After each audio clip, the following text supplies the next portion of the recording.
আমি এখন আছি ঐতিহ্যবাহী ও ঐতিহাসিক জগন্নাথগঞ্জ পুরাতন ঘাটের বিখ্যাত গরু ছাগলের হাটে, যা ক্রেতা ও বিক্রেতাদের এক বিখ্যাত মিলন মেলা। আজকের এই ভিডিওতে গরু ছাগলের দাম সম্পর্কে ধারণা দেওয়ার পাশাপাশি আমি আপনাদের পুরো হাটটা ঘুরিয়ে দেখাবো, তাই আজকের এই ইন্টারেস্টিং ভিডিও মিস না করে সম্পূর্ণ ভিডিওটি দেখুন।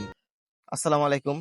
তো হাট আমাদের বাড়ির কাছে হওয়ায় আমরা কোনো গাড়ি নেব না, সর্বোচ্চ হেঁটে যেতে 10-15 মিনিটের মতো লাগবে। একবার আপনাদের সাথে দেখা হবে হাটের ঢোকার পূর্বে। এই মুহূর্তে আমরা একদম হাটের শেষ মাথায় দাঁড়িয়ে আছি। চলেন আপনাদের সবাইকে নিয়ে হাটে প্রবেশ করি। আমরা দেখতে পাচ্ছি অনেক ভাইয়েরা গরু কিনে অলরেডি বাড়ির দিকে চলে যাচ্ছেন। আমরা এখন হাটের মধ্যে প্রবেশ করে ফেলেছি। এটা হাটের একদম শেষ মাথা হওয়ার কারণে এখানে আপনাদের বেশি বড় বড় গরু চোখে পড়বে না। সব বড় বড় গরুগুলো আছে একদম হাটের ভিতরে।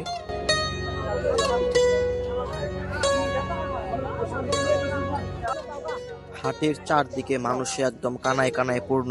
এই হাট সম্পর্কে আমি আপনাদের একটা ধারণা দেই যে এই হাট কিন্তু নিয়ম করে প্রত্যেক সপ্তাহে বা এরকম কোনো তারিখে বসে না, এটা বসে শুধু ঈদের আগে।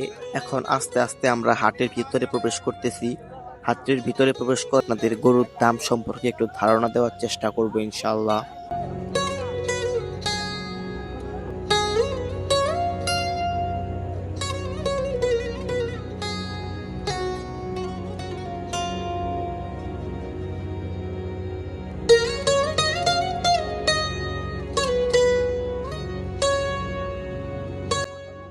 এই জায়গায় দেখতে পাচ্ছেন একটা বেশ বড় গরু রাখা আছে।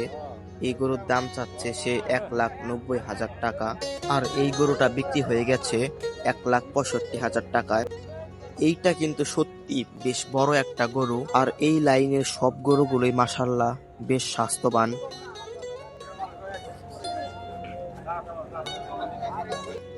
আপনারা দেখতেই পাচ্ছেন হাটে কি পরিমাণ মানুষ হয়েছে। এইটা শুধু আপনারা অর্ধেক বলতে পারেন, কারণ ছাগল হাটে অনেক পরিমাণ মানুষ রয়েছে এবং নদীর পাড়ে যে হাট বসেছে সেখানেও প্রচুর পরিমাণ মানুষ রয়েছে।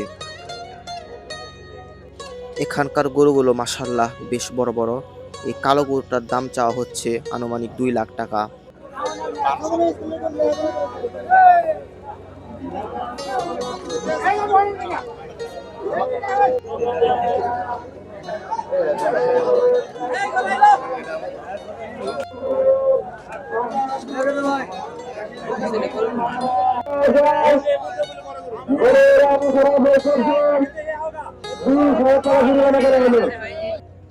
এই মায়াবী চোখ দেখলেই আমাদেরই কেমন জানি একটা খারাপ লাগে।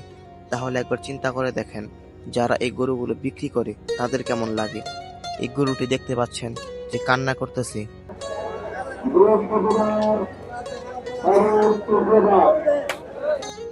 বেশ কিছুক্ষণ আমি হাটের ভিতরে ঘোরাঘুরি করলাম এবং ঘোরাঘুরি করার পর যা বুঝতে পারলাম দাম শুনে, যে এই হাটে আজকে গরুর দাম তুলনামূলকভাবে বেশ কম।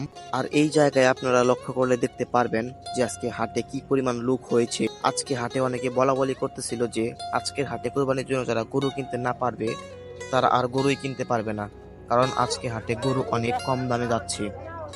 গরুর হাট তো এতক্ষণ আপনাদের ঘুরিয়ে দেখালাম, আশা করি আপনাদের এ সম্পর্কে একটা আইডিয়া হয়েছে। এখন চলেন আপনাদের দেখিয়ে আনি ছাগলের হাট। কুলপাল সরকারি মাঠ প্রাঙ্গণে এই ছাগলের হাটটি বসানো হয়েছে, কারণ গরুর হাটের কারণে জায়গার স্বল্পতা দেখা দিয়েছে। আপনারা দেখতেই পাচ্ছেন আমি যেদিকেই ক্যামেরা ধরি না কেন সব দিকেই প্রায় বড় বড় ছাগল। আমি অনেক ছোট ছোট ছাগলগুলো খুঁজলাম কিন্তু কোথাও ছোট ছাগল দেখতে পেলাম না। সব ছাগলই মাশাআল্লাহ বেশ স্বাস্থ্যবান, দামটাও হয়তো স্বাস্থ্যবানই হবে।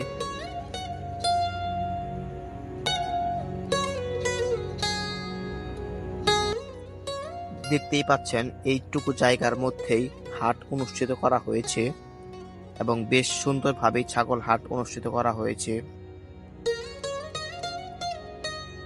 এখন আমরা ছাগল হাট থেকে চলে এসে আবার সেই গরুর হাটের দিকে যাচ্ছি। গরুর পাশ দিয়ে এইভাবে হেঁটে যেতে বেশ ভয় লাগে, যদি ভুলক্রমে একটা লাথি লেগে যায় তাহলে অবস্থা খুবই খারাপ।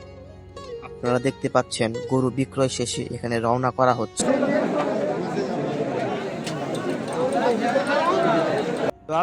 আজকে ভিডিওটা এখানে শেষ করতে হচ্ছে। আপনারা চাইলে এরকম একটা গরুর হাট ভিজিট করতে পারেন, ভিজিট করে অভিজ্ঞতা দিতে পারেন যে আসলে গরুর হাটগুলো কেমন হয়। আর আজকের ব্লগটা কেমন লাগলো জানাতে ভুলবেন না। আর অবশ্যই সাবস্ক্রাইব করে পাশে থাকবেন। এরকম আরো ইন্টারেস্টিং কোনো ব্লগে দেখা হবে সামনের কোনো ভিডিওতে। আসসালামু আলাইকুম।